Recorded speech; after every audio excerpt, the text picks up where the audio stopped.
Hi hello welcome to big TV. నేను మీ గౌతమి. ఈరోజు తెలంగాణ ప్రభుత్వం చేసిన ఒక ఆలోచన నిజంగా అందరూ కూడా మెచ్చుకోదగ్గదే అనమాట. అయితే ముఖ్యంగా మనం మాట్లాడుకుంటే ట్రాన్స్జెండర్స్ వీళ్ళకి సంబంధించి ఎప్పుడు కూడా వీళ్ళు పోరాడుతూనే ఉంటారు. గవర్నమెంట్ నుంచి వాళ్ళకి సాయం అందాలి, వాళ్ళని గుర్తించాలి, పెన్షన్ రూపంగా కావచ్చు, ఏదైనా సరే వాళ్ళు కూడా ఒక కమ్యూనిటీ, దీన్ని కూడా గుర్తించాలి అని చెప్పి ఎప్పుడూ ఏదో ఒక ఇంటర్వ్యూస్లో మాట్లాడుతూ ఉంటారు. సో ఈరోజు తెలంగాణ ప్రభుత్వం వాళ్ళని కూడా దృష్టిలో పెట్టుకొని ముఖ్యంగా ట్రాఫిక్ సిగ్నల్స్ దగ్గర, అంటే ట్రాఫిక్కి సంబంధించి వాళ్ళని వన్ ఆఫ్ ద మెంబర్స్ లాగా చేర్పిద్దాము, వాళ్ళని కూడా ఉద్యోగాలు కల్పిద్దామని చేసిన ఆలోచన నిజంగా ట్రాన్స్జెండర్స్ అందరినీ కూడా చాలా అంటే అప్రిషియేట్ చేసేటట్టు చేసిందనమాట గవర్నమెంట్. సో దీని గురించి మాట్లాడితే వాళ్ళు మనతో పాటు హర్షిని గారు ఉన్నారు. మాట్లాడి ఆవిడకి ఏ విధంగా ఉంది, ఎలా అనిపిస్తుంది అన్న విషయాలు కూడా తెలుసుకుందాం. Hi ma'am. హాయ్ అండి. సో ఎప్పుడు కూడా ప్రతి ఇంటర్వ్యూస్లో కావచ్చు, లేకపోతే బయట కావచ్చు, ట్రాన్స్జెండర్స్ అందరూ కూడా బాధపడేది అయితే వాళ్ళకి సపరేట్గా పెన్షన్ అని ఉండదు, లేకపోతే వాళ్ళకి సంబంధించి గవర్నమెంట్ నుంచి ఎటువంటి హెల్ప్ ఉండదు అని చెప్పి ఇవాళ రేవంత్ రెడ్డి గారు చేసిన ఈ ఆలోచన మీకు ఏ విధంగా అనిపిస్తుంది? ఇట్స్ కమ్యూనిటీ వాళ్ళకి మాత్రం గ్రేట్ న్యూస్ అని చెప్పుకోవాలి. Unexpected things happening some times అంటారు కదా, అలా మేము జాబ్స్ కోసము ఆపర్చునిటీస్ కోసం వెళ్ళి కాళ్ళు అరిగేలాగా తిరిగినా ఇచ్చేవాళ్ళు లేరు.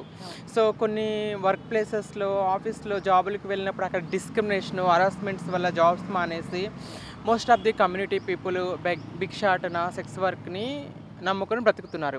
అలాంటిది ఏ సిగ్నల్లో అయితే భిక్షాటన చేస్తారో ట్రాన్స్జెండర్స్, అదే సిగ్నల్లో వాళ్ళకి ఆపర్చునిటీ కల్పించడం అనేది ఇట్స్ ఎ గ్రేట్ థింగ్ అని చెప్పుకోవాలి.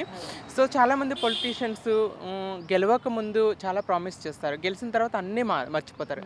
కానీ రేవంత్ అన్న క్యాంపెయినింగ్ టైంలో నేనైతే గెలిస్తే ట్రాన్స్జెండర్స్ అభివృద్ధి కోసం పాటుపడతాను, ట్రాన్స్జెండర్స్ సంక్షేమం కోసం కృషి చేస్తానని మాట ఇచ్చారు క్యాంపెయినింగ్ టైంలో. సో మాట నిలబెట్టుకున్న ముఖ్యమంత్రిగా సీఎం రేవంత్ రెడ్డి గారిని చెప్పుకోవచ్చు అనమాట. Not only this thing, you know కదా, మనం మిరాకిల్స్ కానీ, అద్భుతాలు కానీ, సక్సెస్లు విత్ ఇన్ ఇమీడియట్ సక్సెస్లు సినిమాల్లో చూస్తూ ఉంటాం. భిక్షాటన చేసుకుంటూ సక్సెస్ అవ్వటము, ఏదో చిన్న జాబ్ చేసుకుంటూ బిజినెస్ మ్యాన్ అవటం, ఇది మాత్రం గ్రేట్ థింగ్. చూసి ఎక్కడైతే చప్పట్లు కొట్టి చేయి చాసి భిక్షాటన అడిగేస్తారో అదే ప్లేస్లో వాళ్ళకి గౌరవాన్ని కల్పించడం అనేది ఇట్స్ నిజంగా చాలా చాలా గ్రేట్ థింగ్ అనమాట. మార్నింగ్ నుండి కూడా ఈ న్యూస్ వచ్చిన కాడ నుండి కూడా ప్రతి మా ట్రాన్స్ కమ్యూనిటీ గ్రూపుల్లో కానీ, సోషల్ మీడియాలో కానీ ఎక్కడ చూసినా ఇదే న్యూస్ అవుతుంది. ఇది మాత్రం చాలా ఆనందించదగ్గ విషయం. ఎందుకంటే చాలామంది ట్రాన్స్ కమ్యూనిటీలో చదువుకొని జాబులు లేక ఆ వృత్తి చేస్తున్నారు. ఇప్పుడు చదువుకొని 10th ఇంటర్ చదువుకున్న వాళ్ళు ఇప్పుడు వీటన్నిటి కోసం ఇంట్రెస్ట్గా ఉన్నారు. ఈ జాబ్ చేస్తాము, మేము వాలంటీర్స్గా కష్టపడతాము అని అనుకుంటున్నారు. ఎట్ ద సేమ్ టైం దీనికి కొన్ని ఫెసిలిటీస్ కూడా కల్పించాలని మేము రిక్వెస్ట్ చేసుకుంటున్నాం. ఏ విధమైన ఫెసిలిటీస్ అంటారు? అంటే ఇప్పుడు ఇది కాంట్రాక్ట్ బేసిక్లోనే ఉంటుంది, పర్మనెంట్ జాబ్ కాదు. ఒక ఆలోచన క్వశ్చన్ మార్క్ ఏమి వెంటాడుతుంది అంటే, ఇప్పుడు జాయిన్ అవుతాము, 1 year కాంట్రాక్ట్, 2 years కాంట్రాక్ట్ అవుతుంది. కాంట్రాక్ట్ అయిపోయిన తర్వాత లేదా గవర్నమెంట్ దగ్గర ఫండ్స్ ఉండకపోవచ్చు, లేకపోతే గవర్నమెంట్ ఎంప్లాయీస్ని తీసుకొచ్చి అక్కడ పెడతారు. అప్పుడు వీళ్ళు ఏమవుతారు, మళ్ళీ కొన్ని రోజులు జాబ్ చేసిన తర్వాత కాంట్రాక్ట్లో తీసేసిన తర్వాత మళ్ళీ భిక్షాటనకి వెళ్ళాల్సిన పరిస్థితి వస్తుందేమో. అలాంటప్పుడు ఎలా అవుతుంది అన్నట్టుగా ఒక క్వశ్చన్ మార్క్ వెంటాడుతుంది. కాబట్టి ప్రభుత్వం, సీఎం గారు దయచేసి ఈ జాబుల్ని పర్మనెంట్ కూడా చేస్తే బాగుంటుంది. ఎట్ ద సేమ్ టైం కొంతమంది ట్రాన్స్జెండర్స్ సిగ్నల్స్లో చెప్పే దానికి వినకపోవచ్చు, నిర్లక్ష్యం చూపించే అవకాశం కూడా ఉంటుంది. వాట్ ఎవర్ ట్రాఫిక్ సిగ్నల్లో పనిచేస్తున్నటువంటి పోలీస్ డిపార్ట్మెంట్ వాళ్ళకి కొన్ని హక్కులు, కొన్ని విధులు ఇవన్నీ కల్పిస్తాయి. అలాంటివి కొన్ని ఫెసిలిటీస్ వీళ్ళకి కల్పించాలి. లైక్ యూనిఫామ్ ఇవ్వటం కానీ, కొన్ని ఇలాంటి ఫెసిలిటీస్, వాష్రూమ్స్ దగ్గరలో ఉండే ఏర్పాట్లు చేయటం, ఇలాంటి ఫెసిలిటీస్ కల్పిస్తే వీళ్ళకి కూడా బాగుంటుందని నేను అనుకుంటున్నాను. ఎందుకంటే ఇప్పుడు పర్టికులర్గా ట్రాఫిక్కి సంబంధించి తీసుకుంటున్నప్పుడు మీరు అన్నట్టు, అండ్ పర్టికులర్గా వాళ్ళకు కూడా వీళ్ళు జనాలకి ఇది పొజిషన్ అని తెలియాలి అన్నట్టు వాళ్ళకు కూడా యూనిఫామ్ అనేది కల్పిస్తారు కదా. అదే ఎందుకంటే ఎందుకు ఈ క్వశ్చన్ అని అంటే, వీళ్ళు సిగ్నల్లో భిక్షాటన చేసేవాళ్ళు, వీళ్ళు ట్రాఫిక్ రూల్స్ పాటించండి, మన ప్రజలకు ఏమైనా చెప్పినా కూడా వీళ్ళు భిక్షాటన చేసుకుంటానికి వచ్చారేమో, వీళ్ళు విధులు నిర్వహిస్తున్నారు అనేది కూడా తెలియదు కదా, కన్ఫ్యూజన్లో ఉంటారు. కాబట్టి కొన్ని ఫెసిలిటీస్ అనేది కల్పించాలి. At the same time job permanent చేయాలి. ఎందుకంటే నాట్ ఓన్లీ దిస్ జాబ్ అండి, ఏ రంగంలో, ప్రతి రంగంలో కూడా మేము కష్టపడుతున్నాము, జాబ్ ఆపర్చునిటీస్ కోసం తిరుగుతున్నాము. కొంతమంది ట్రాన్స్ యాక్టివిస్టులు, for example one of the our RTI activist Vyjayanthi garu ఉన్నారు. తను క్షితిజ సమాంతర రిజర్వేషన్స్ కోసం పోరాటం చేస్తున్నారనమాట. అంటే ప్రతి సెక్టార్లో కూడా ట్రాన్స్జెండర్స్ ఎవరైనా ఎంట్రన్స్ ఎగ్జామ్స్ రాస్తారు, జాబ్ ఆపర్చునిటీస్ కోసం వెళ్ళినప్పుడు రిజర్వేషన్ కావాలి. మన పక్క రాష్ట్రమైన కర్ణాటకలో 1% గవర్నమెంట్ జాబ్స్లో రిజర్వేషన్ ఉంది. కొన్ని రాష్ట్రాల్లో కొన్ని ఫెసిలిటీస్ ఉన్నాయి. మన తెలంగాణ రాష్ట్రంలో కూడా గవర్నమెంట్కి ట్రాన్స్ వాళ్ళకి రిజర్వేషన్స్ కల్పించాలి. క్షితిజ సమాన్ ఎస్సీ ఎస్టీ కేటగిరీలో ఎలా రిజర్వేషన్ ఇలానే ట్రాన్స్ కమ్యూనిటీ వాళ్ళకి కూడా రిజర్వేషన్ ఉంటే జాబ్ ఆపర్చునిటీస్ ఈజీగా వస్తాయి. కదా మీరు అబ్జర్వ్ చేయొచ్చు, నాలాగా రెస్పెక్టబుల్గా లాయర్స్ ఉన్నారు కమ్యూనిటీలో, ట్రాన్స్ కమ్యూనిటీలో లాయర్స్ ఉన్నారు, డాక్టర్స్ ఉన్నారు, పోలీసులు ఉన్నారు, మోడల్స్ ఉన్నారు, యాక్టర్స్ ఉన్నారు. రెస్పెక్టబుల్ లైఫ్ బ్రతికే వాళ్ళు వెరీ ఫ్యూ పీపుల్ ఉన్నారు. కానీ జాబ్ లేక భిక్షాటన ఇలాంటివి చేసుకుంటూ బ్రతికే వాళ్ళు మెనీ పీపుల్ ఉన్నారు. ఇలాంటి ఆపర్చునిటీస్ ఇంకా కల్పించినట్టయితే జనజీవన స్రవంతిలో ట్రాన్స్ కమ్యూనిటీ వాళ్ళు కూడా కలిసిపోవడానికి అవకాశం ఉంటుంది. ఈక్వాలిటీ అనేది త్వరగా వస్తుంది. భారత రాజ్యాంగం అందరికీ సమానత్వం కల్పించింది, కానీ ట్రాన్స్ కమ్యూనిటీ అంటే ఎక్కడో ఉంటారు, వాళ్ళు భిక్షాటనే చేసుకుంటారు అనేది ఇప్పటికీ నడుస్తుంది. ఎట్ ద సేమ్ టైం ఇందులో ట్రాన్స్ కమ్యూనిటీలో కొంతమంది ఫేక్ హిజ్రా మాఫియా అని ఫేక్ అని వాళ్ళు కూడా వస్తారు.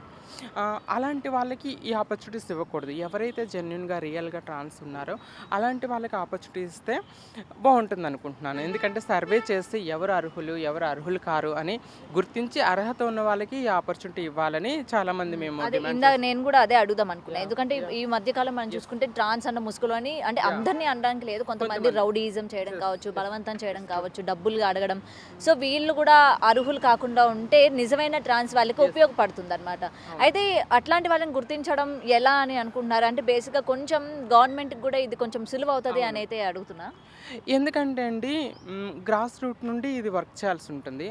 చాలామంది ఏమవుతుందంటే ఇప్పుడు అవకాశాల కోసం అవసరాల కోసం జెండర్ చేంజ్ చేసుకుంటున్నారు. నేను మీడియాలోనే డైరెక్ట్గా చూశాను. కొంతమంది వచ్చేసి కొన్ని షోస్లో మేము వేషాలు చేస్తున్నాం, జస్ట్ ఇది మా యాక్టింగ్, మేము అబ్బాయిలం, ఇది మేము యాక్టింగ్ చేస్తున్నామని వాళ్ళే సోషల్ మీడియాలో చెప్పి ఇంటర్వ్యూస్లో చెప్పి 1 సంవత్సరం తిరిగిన తర్వాత నేను ట్రాన్స్జెండర్ని నేను సర్జరీ చేసుకుంటున్నాను స్టేట్మెంట్ ఇచ్చేస్తున్నారు. వితిన్ సడన్గా ఎలా జెండర్ చేంజ్ చేసుకుంటారండి? బీయింగ్ ఏ ట్రాన్స్ ఉమెన్ చిన్నప్పటి నుండి ఒక అబ్బాయి శరీరంలో పుట్టినప్పటికి కూడా అమ్మాయి ఆలోచనలో నేను అనుక్షణం అమ్మాయిని అని చెప్పేసి ఒక అమ్మాయిని చూసినప్పుడు తను నా సిస్టరు, ఆ అమ్మాయిలాగా నేను ఉండాలి. ఇప్పుడు మీరున్నారు, చిన్నప్పుడు నేను అబ్బాయి డ్రెస్లో అబ్బాయి శరీరంలో ఉన్నప్పుడు నీలాగా నేను రెడీ అవ్వాలి, ఆ అమ్మాయిలాగా నేను ఉండాలని కోరిక ఆలోచనలు మనసును వెదిలించేవి మాకు. ఎట్ ద సేమ్ టైం ఒక అబ్బాయిని చూసినప్పుడు నాకు ఆపోజిట్ జెండర్ అనిపించేది. నేను అబ్బాయి బాడీలో అబ్బాయి శరీరంలో ఉన్నప్పటికి కూడా ఒక అబ్బాయిని చూసినప్పుడు తను నాకు ఆపోజిట్ జెండరు, వాడు నా జెండర్ కాదు అనిపించేది. ఐ ఫీల్ అమ్మాయి చిన్నప్పటి నుండి. సో కొంతమంది ఏం చేస్తున్నారు, పెళ్లి చేసుకుంటున్నారు, భార్య పిల్లలు ఉంటున్నారు, భార్య పిల్లల్ని వదిలేసి పనులు చేయకుండా జాబులు చేయలేక వచ్చేసి హిజ్రాల్లో కలిసిపోయి కమ్యూనిటీలో కలిసిపోయి వాళ్ళు బెగ్గింగ్, సెక్స్ వర్క్ అని మాఫియా చేసుకుంటే డబ్బులు సంపాదించుకుంటే ఈజీ మనీకి ఎడకపోయి అలా చేస్తున్నారు. ఆ ఎఫెక్ట్ అంతా కూడా రియల్ ట్రాన్స్ కమ్యూనిటీ మీద పడిపోతుంది. అలాంటి వాళ్ళని ప్రభుత్వం అసలు వేరు వేయాలని నేను కోరుకుంటున్నాను. ఎందుకంటే మీరు గ్రాస్ నుండి ఎంక్వైరీ చేయొచ్చు, చిన్నప్పటి నుండి తను ఎలా పెరిగారు, తనకి పెళ్ళి అయిందా, పిల్లలు ఉన్నారా, తను రియల్ ట్రాన్సా అని ఎంక్వైరీ చేస్తే ఈజీగా తెలిసిపోద్ది. ప్రూఫ్స్ చెక్ చేసినా తెలిసిపోతుంది. దాన్ని బట్టి భార్య పిల్లల్ని వదిలేసి సర్జరీ చేసుకున్న వాళ్ళు ఉన్నారు, వాళ్ళందరూ కొట్టుకుపోతారు. అలాంటి వాళ్ళు కొట్టుకుపోయినప్పుడు రియల్గా ఎవరైతే ట్రాన్స్ ఉన్నారో వాళ్ళకి మాత్రమే ఆపర్చునిటీస్ రావటం జరుగుతుంది, వీళ్ళకి న్యాయం జరుగుతుంది. కదండి, కొద్దిపాటి కమ్యూనిటీ ఉన్నప్పుడు కొంతమంది తప్పు చేసినా అందరి మీద ఎఫెక్ట్ పడుతుంది. ఇప్పుడు అబ్బాయిల్లో తప్పు చేసే వాళ్ళు ఉన్నారు, అమ్మాయిల్లో తప్పు చేసే వాళ్ళు ఉన్నారు. అట్ ద సేమ్ టైం ట్రాన్స్ కమ్యూనిటీలో కూడా తప్పు చేసే వాళ్ళు ఉన్నారు, అట్ ద సేమ్ టైం మంచి వాళ్ళు కూడా ఉన్నారు. కొంతమంది తప్పు చేయటం వల్ల కమ్యూనిటీ మొత్తానికి ఆ బ్యాడ్ నేమ్ అనేది రావటం జరుగుతుంది. ఇప్పుడిప్పుడే అన్నిట్లో అవకాశాలు వస్తున్నాయి, మమ్మల్ని మేము ప్రూవ్ చేసుకుంటున్నాం. ఇప్పుడు రేవంత్ రెడ్డి గారు మాకు అవకాశం కలిగించినట్టు ప్రతి రంగంలో కూడా మాకు అవకాశాలు కల్పించే ఆపర్చునిటీస్ ఇస్తే మమ్మల్ని మేము ప్రూవ్ చేసుకోవడానికి వీలు దొరుకుతుంది. About my profile, being a trans women, నేను లెక్చరర్గా చేస్తాను, హెచ్ఆర్గా వర్క్ చేస్తాను, పోలీస్ డిపార్ట్మెంట్లో వర్క్ చేస్తాను, యాంకరింగ్ చేస్తాను, యాక్టింగ్ చేస్తాను, మోడలింగ్ చేస్తున్నాను. So I'm proud. ఇప్పుడు నేను చాలా ప్రౌడ్గా ఫీల్ అవుతున్నాను. బీయింగ్ ఏ ట్రాన్స్ ఉమెన్, ఇండియాని నేను వరల్డ్లో రిప్రజెంట్ చేయబోతున్నాను. మిస్ యూనివర్స్ ట్రాన్స్ 2024లో నేను రిప్రజెంట్ చేస్తున్నాను ఇండియాని. It's a proud moment for me. ఎందుకంటే ఇండియన్ ఫ్లాగ్ నేను పట్టుకొని స్టేజ్ మీద ప్రపంచ దేశాల ముందు నేను వెళ్తున్నప్పుడు being a trans, it's a proud moment for me. మాకు ఆ అవకాశం ఇచ్చారు కాబట్టే మమ్మల్ని మేము ప్రూవ్ చేసుకుంటున్నాం. సో అది అలా అవకాశాలు ఇవ్వాలి, అందరూ కూడా వాళ్ళ డ్రీమ్స్ని ఫుల్ఫిల్ చేసుకోగలరు. Everybody deserve respect. మన భారత రాజ్యాంగం అందరికీ సమానత్వం, అందరికీ రెస్పెక్ట్ ఇచ్చింది. కానీ సొసైటీలో మాత్రం అడుగడుగున మా రెస్పెక్ట్ని కానీ సమానత్వాన్ని కానీ పోటీ పడి పోరాడి తెచ్చుకోవాల్సిన పరిస్థితి. సీఎం రేవంత్ రెడ్డి గారికి హ్యాట్సప్ చెప్తున్నాం. ఎందుకంటే మేము జాబ్ ఆపర్చునిటీస్ కోసం వెళ్ళి హైకోర్టుకి వెళ్ళి ఈ జాబ్ నేను అప్లై చేశాను, మాకు రిజర్వేషన్ ఇవ్వండి, ఈ జాబ్ మాకు ఇప్పించండి అని లాయర్స్, పోలీసులు వీళ్ళందరూ పోరాటం చేసి తెచ్చుకున్నారు. ఏ పోరాటం చేయకుండా, మేము ఆశించకుండా, మేము ఎక్స్పెక్ట్ చేయకుండా మా దగ్గరికి మెనీ జాబ్స్, ఈ జాబ్స్ అనేవి చాలా ఉంటాయి. ఒక పోస్ట్ కూడా కాదు, మెనీ సిగ్నల్స్ ఉన్నాయి హైదరాబాద్. ఇన్ని జాబ్స్ ట్రాన్స్జెండర్ కమ్యూనిటీకి ఇవ్వాలి అని తనకు ఆలోచన రావడమే ఇట్స్ ఎ గ్రేట్ థింగ్ అండి. ఇలాంటి ఆలోచనలు ఇంకా ముందు ముందు రావాలని కోరుకుంటున్నా. అండ్ ఇంకొకటి తెలంగాణలోనే కాకుండా ముఖ్యంగా ఆంధ్ర సైడ్ ఎక్కడెక్కడ ఉన్న ట్రాన్స్ అందరూ కూడా ఉన్నారు. వాళ్ళు కూడా ఈ న్యూస్ వినిన తర్వాత అరే మనకు కూడా ఇట్లాంటి ఆపర్చునిటీ ఇస్తే బాగుంది కదా, మనం ముఖ్యమంత్రి కూడా ఇలానే మనకి ఆపర్చునిటీ ఇచ్చే ప్రయోజనాలు అంటే చేస్తే బాగుంది కదా అని అంటూ ఉంటారు కదా. సో మరి అటు సైడ్ ఉన్న వాళ్ళకి ఏం చెప్తారు, ఆంధ్ర కావచ్చు అండ్ వాళ్ళకి కూడా? డెఫినెట్లీ అండి, ఎవరైనా ఒకళ్ళు స్టెప్ తీసుకుంటే అది మొత్తం సక్సెస్ అవ్వడానికి అన్ని రాష్ట్రాలు కూడా ఫాలో చేస్తాయి. ఏది మంచి చేయడానికి వెనకాడాల్సిన అవసరం లేదు, తప్పు చేయడానికి భయపడాలి, తప్పు చేయడానికి వెనకాడాలి. You know Telangana government first government మన తెలంగాణలో ప్రైడ్ ప్లేస్ స్టార్ట్ చేశారనమాట. ప్రైడ్ ప్లేస్ ఏంటంటే ఎల్జీబీటీక్యూ ట్రాన్స్ పీపుల్కి ఎక్కడైతే అన్యాయం జరిగిందో, ఎక్కడైతే న్యాయం దొరకట్లేదో వాళ్ళందరికీ న్యాయం చేయాలనేసి మనకి 2019లో వచ్చినటువంటి ట్రాన్స్జెండర్ ప్రొటెక్షన్ యాక్ట్ని బేస్ చేసుకుని. ఎందుకంటే బిఫోర్ దట్ ట్రాన్స్జెండర్స్కి రేప్ అయినా, ట్రాన్స్జెండర్కి ఇష్యూస్ అయినా కూడా పోలీస్ స్టేషన్లో కేసు తీసుకునే వాళ్ళు కాదు, న్యాయం జరిగే కాదు. అలాంటి వాటి కోసం కొంతమంది మన తెలంగాణలో ఉన్న యాక్టివిస్టులు వీళ్ళందరూ పోరాటాలు చేసి కోర్టులకు వెళ్తే ట్రాన్స్జెండర్ ప్రొటెక్షన్ యాక్ట్ వచ్చింది. ఆ యాక్ట్ని బేస్ చేసుకొని ఈ భారతదేశంలో first state Telangana state pride place women safety వింగ్లో ప్రైడ్ ప్లేస్ స్టార్ట్ చేసింది. ఆ ప్రైడ్ ప్లేస్లో నేనే కాంట్రాక్ట్లో 1 year వర్క్ చేసిన ఫస్ట్ ట్రాన్స్ ఉమెన్ అనమాట. సో అందులో ఎల్జీబీటీక్యూ వాళ్ళకి ఎక్కడైనా అన్యాయం జరిగితే న్యాయం చేయాలి. అంతకుముందు రేప్ అయ్యి ట్రాన్స్జెండర్స్ పోలీస్ స్టేషన్కి వెళ్ళి నువ్వు ట్రాన్స్ నీకు రేప్ ఏంటి అన్న పోలీసులు ఇప్పుడు వెంటనే కేసు తీసుకోవాల్సిన పరిస్థితులు. అది తెలంగాణ గవర్నమెంట్ ఫస్ట్ స్టార్ట్ చేసింది ప్రైడ్ ప్లేస్ అని. ఇప్పుడు తెలంగాణ గవర్నమెంట్లో స్టార్ట్ చేసిన తర్వాత కొన్ని పక్క రాష్ట్రమైన ఏపీలో స్టార్ట్ చేశారు, కొన్ని రాష్ట్రాల్లో స్టార్ట్ చేస్తున్నారు. ఎవరైనా ఒక స్టెప్ ముందుకు వస్తే మిగతా వాళ్ళు కూడా చేయడానికి ముందుకు వస్తారు. ఎట్ ద సేమ్ టైం ఇది మన తెలంగాణ స్టేట్లో రేవంత్ అన్న ఇది తీసుకొచ్చారు కాబట్టి మన సీఎం గారు వేరే స్టేట్లు కూడా తీసుకొచ్చే అవకాశాలు ఉన్నాయి. నాట్ ఓన్లీ ఇది కాకుండా వేరే సెక్టార్లో, వేరే గవర్నమెంట్ ఆపర్చునిటీస్లో, కాంట్రాక్ట్లో కానీ ఎక్కడన్నా కానీ ప్రైవేట్ సెక్టార్లో కూడా ఎంప్లాయ్మెంట్ ఇవ్వడానికి ముందుకు వచ్చే అవకాశం ఉంది. ఒక స్టెప్ వేస్తే ఒక స్టెప్ బై స్టెప్ పెరుగుతుంది.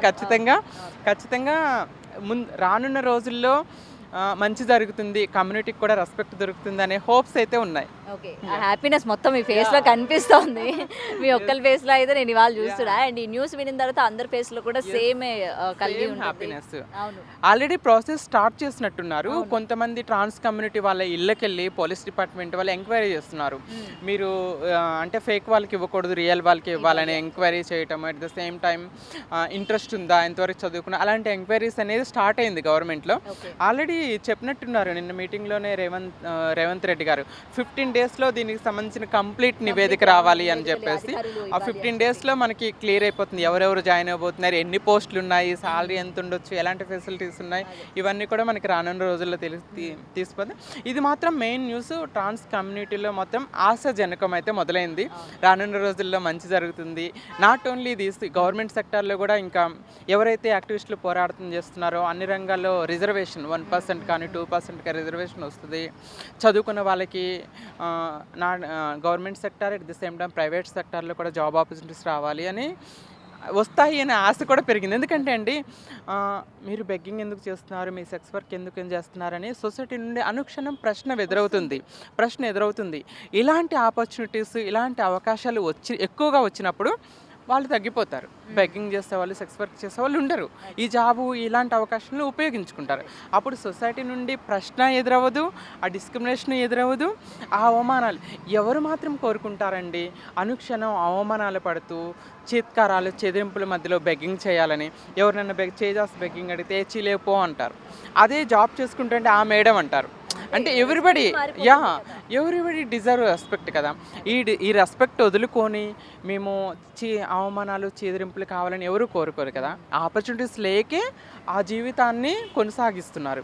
అదే ఇలాంటి ఆపర్చునిటీస్ వచ్చాయనుకోండి, వాళ్ళు కూడా ఆ చీత్కారాలు, చీదరింపులు, అవమానాలని తన్నుకొని వచ్చేసి ఆనందంగా హ్యాపీగా జీవితాన్ని సాగించడానికి అవకాశం కుదురుతుంది. గౌరవాన్ని కల్పించినట్లు అవుతుంది మెయిన్లీ.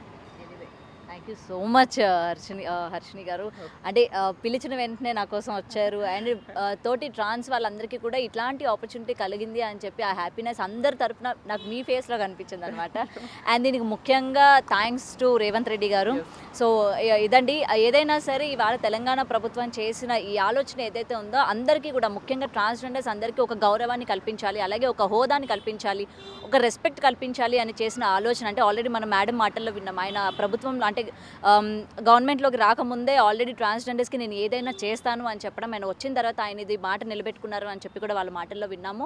సో వితిన్ 15 డేస్లోనే అధికారులకు కూడా ఏంటంటే స్వచ్ఛమైన ట్రాన్స్జెండర్స్ అంటే ఎవరైతే నిజంగా ఉంటారో చిన్నప్పటి నుంచి అలాగా ఉన్న వాళ్ళు ఎవరైతే ఉంటారో వాళ్ళని మాత్రమే దీనికి అర్హులుగా చూడాలి అని చెప్పి రేవంత్ రెడ్డి గారు చెప్పారు. సో అధికారులు కూడా దీని మీద ఆల్రెడీ సర్వే కూడా స్టార్ట్ చేశారు. సో ఈ 15 డేస్ తర్వాత అసలు ఎవరెవరు ఏ పోస్టులకు ఎంపికయ్యారు అండ్ వాళ్ళ శాలరీస్ ఏ విధంగా ఉన్నాయి, మేడం చెప్పినట్టు ఇది పర్మనెంటా లేకపోతే టెంపరీ చేస్తారా అన్న విషయాలు కూడా ఇంకా తెలియాల్సి ఉంది. సో ఏది ఏమైనా ట్రాన్స్జెండర్స్ అందరికీ కూడా ఇది చాలా హ్యాపీ న్యూస్ అని కూడా చెప్తూ ఉన్నారనమాట. కెమెరామెన్ శ్రీకాంత్తో గౌతమి రిపోర్టింగ్, హైదరాబాద్.